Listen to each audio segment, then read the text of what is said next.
NITs में MCA करना है ये तो प्लान कर लिया, बट आपने कभी देखा कि total number of seats NITs में कितने होते हैं? इससे अंदाजा आता है कंपटीशन का।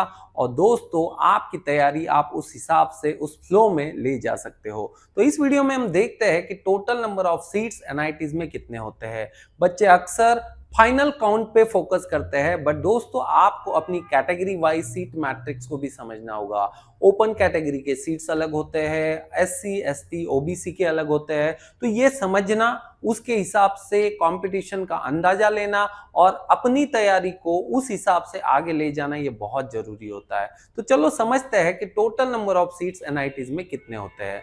तो दोस्तों यहाँ पे 2025 का सीट मैट्रिक्स फिलहाल मैंने ओपन किया है। 2026 में कुछ एनआईटीज यहाँ पे ऐड हो सकते हैं। अब ये सीट मैट्रिक्स में एनआईटीज के साथ साथ दोस्तों ट्रिपल आईटीज भी आपको दिखाई देंगे। सो एनआईटीज में एडमिशन मिलना एमसीए के लिए दोस्तों डेफिनेटली आपके करियर पॉइंट ऑफ व्यू के हिसाब से बहुत ही अच्छा अपॉर्चुनिटी होता है। आज के टाइम में ट्रिपल आईटीज भी दोस्तों बेस्ट माने जाते हैं अगर आपको उनमें एमसीए के लिए एडमिशन मिलता है। तो अगर हम लोग सीट्स की बात करें दोस्तों, एनआईटी अगरतला की बात करते हैं। एनआईटी अगरतला में यहाँ पे आप देख सकते हैं ओपन कैटेगरी के 25 सीट्स है, ओबीसी के लिए 15 सीट्स, एससी के लिए 8 सीट्स, एसटी 3, ईडब्ल्यूएस के 6 सीट्स दोस्तों। इसके अलावा ये स्पेशली सीट्स यहाँ पे अवेलेबल होते हैं। 6 सीट्स ईडब्ल्यूएस कैटेगरी के लिए है, मतलब जिनका इनकम लगभग 8 लाख से कम है उनके लिए ये एलिजिबिलिटी दोस्तों अप्लाई हो जाती है। यहाँ पे सेंट्रल गवर्नमेंट का आपको सर्टिफिकेट लगता है या इनके ब्रोशर में उसका फॉर्मेट भी दिया होता है।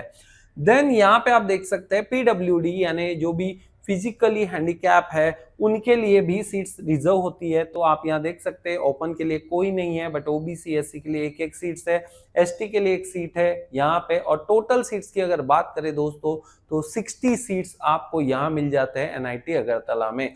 आप यहाँ पे जनरलाइज वे से इसको काउंट कीजिए, आपको इसका अंदाजा आ जाएगा। अब बात करते हैं हम लोग एनआईटी इलाहाबाद की। इलाहाबाद में दोस्तों सबसे ज्यादा देखिए ओपन कैटेगरी के लिए 45 सीट्स आपको मिल जाते हैं। टोटल लगभग 116 दोस्तों यहाँ पे सीट्स है इलाहाबाद में। और इलाहाबाद का एनआईटी अपने आप में प्लेसमेंट के लिए भी जाना जाता है दोस्तों। भोपाल की अगर बात करें तो भोपाल में लगभग 115 सीट्स है। नेक्स्ट आ जाता है दोस्तों दिल्ली, जो 2025 से ही यहाँ पे एड ऑन हुआ है। दिल्ली में सिर्फ 10 सीट्स है एमसीए के। इससे आप समझ सकते हैं दोस्तों कि एमसीए के लिए यहाँ पे अगर आपको एडमिशन मिलता है डेफिनेटली प्लेसमेंट की अपॉर्चुनिटीज यहाँ पे आपके लिए ज्यादा ही रहेंगे, क्योंकि नंबर ऑफ सीट्स 10 है। तो दोस्तों अगर टॉप कंपनीज 2-3 भी आ जाती है तो आराम से ये प्लेसमेंट यहाँ पे हो सकता है। अब 116 के लिए देखिए नंबर ऑफ कंपनीज कितनी आएगी, अपॉर्चुनिटीज कितने होंगे, इसका अंदाजा आप लगा सकते हैं। तो जहां सीट्स कम है वहां पे अपॉर्चुनिटीज भी आपको ज्यादा मिल सकती है दोस्तों।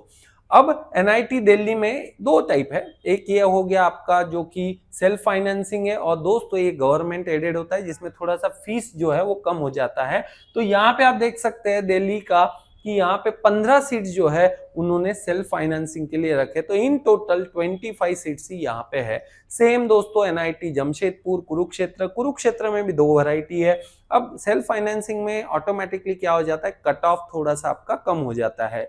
तो यहाँ पे ये total number of seats observe करना है आपको, साथ ही साथ दोस्तों कैटेगरी देखना है। तो एनआईटीज में कहाँ का एमसीए है, एनआईटी मेघालय जो 2025 से ही यहाँ पे एड ऑन हुआ है। देन दोस्तों तिरुचिरापल्ली, त्रिची जिसको बोलते हैं हम लोग, वो हो गया आपका। एनआईटी वरंगल हो गया। एनआईटी पटना में दोस्तों थोड़ा वैरायटी आपको यहाँ मिल जा रहा है। जैसे वैरायटी का मतलब है डेटा साइंस एंड इंफॉर्मेटिक्स में आपको एमसीए स्पेशलाइजेशन मिल जा रहा है। देन यहाँ पे डेटा साइंस एंड इंफॉर्मेटिक्स में सेल्फ फाइनेंसिंग भी है इनका। एनआईटी पटना में एआई एंड आईओटी में स्पेशलाइजेशन मिल रहा है, उसी में सेल्फ फाइनेंस भी है। ट्रिपल आईटी भोपाल, देन दोस्तों triple IT Vadodara campus and यहाँ पे अगर ट्रिपल आईटी वडोदरा का इंटरनेशनल कैंपस की बात करें दोस्तों तो यहाँ पे ये भी आपको सीट्स मिल रहे हैं। तो टोटल अगर देखें तो अराउंड 1285 सीट्स दोस्तों यहाँ पे एनआईटी में हमको मिल रहे हैं। सो ओपन कैटेगरी की अगर बात करें लगभग 500 सीट्स यहाँ पे रिजर्व्ड है। ओबीसी के लिए 327 दोस्तों। अगर हम लोग एससी कैटेगरी की बात करें तो एससी कैटेगरी के लिए 180, एसटी के लिए 91 एंड ऑल अदर कैटेगरीज के सीट्स आप यहाँ पे देख सकते हो। दोस्तों यहाँ पे समझने वाली बात यह है कि लगभग 25,000 से 30,000 बच्चे जो है नीम सीईटी अपीयर करते हैं और बहुत से स्टेट्स अभी भी ऐसे हैं जहां पे नीम सीईटी का उतना क्रेज नहीं है।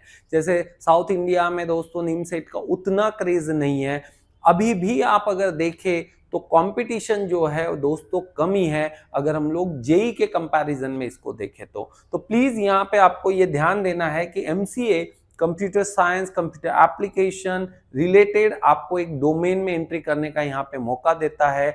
ये मैटर नहीं करता कि आपका ग्रेजुएशन कौन से डोमेन में हुआ है। अगर ड्यूरिंग ग्रेजुएशन मैथमेटिक्स आपका एक भी सब्जेक्ट किसी भी सेमेस्टर में था, अब वो मैथमेटिक्स हो सकता है, डिस्क्रीट मैथमेटिक्स, वो मैथ्स हो सकता है, क्वांटिटेटिव एप्टीट्यूड। दोस्तों ऐसा डायरेक्ट डेफिनेशन नहीं है कौन सा मैथमेटिक्स, लेकिन अगर मैथमेटिक्स है दोस्तों, थोड़ा बहुत नाम इधर उधर होगा तो भी चलेगा, तो आप इस कोर्स के लिए एलिजिबल है। अगर आपने डिस्टेंस मोड से भी डिग्री किया हुआ है, यूजीसी अप्रूव्ड अगर वो डिग्री है, ऑनलाइन मोड से डिग्री किया है, तो भी आप एनआईटीज में अपना एंट्री दोस्तों कर सकते हो।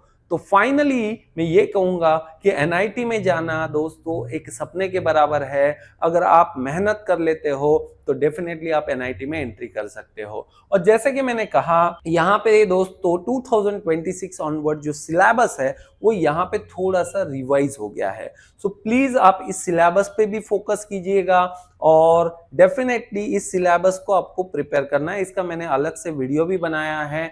नेक्स्ट वीडियोस में हम लेके आएंगे कि इस सिलेबस का आपका प्लानिंग किस तरीके से होना चाहिए। तो दोस्तों चैनल को इमीडिएटली सब्सक्राइब कर दीजिए, अपने दोस्तों में शेयर कर दीजिए कि भाई डिग्री कौन सा है ये मैटर नहीं करेगा, जज्बा मैटर करेगा कि अगर कंप्यूटर साइंस एप्लीकेशन डोमेन में आपको एंट्री करना है और एनआईटी जैसे प्रीमियर इंस्टीट्यूट्स में आपको एंट्री लेनी है दोस्तों, तो नीम सेट के लिए आपको आगे बढ़ना पड़ेगा और डेफिनेटली एनएचजे एकेडमी की इसमें हेल्प होने वाली है। Thank you very much guys, sign of.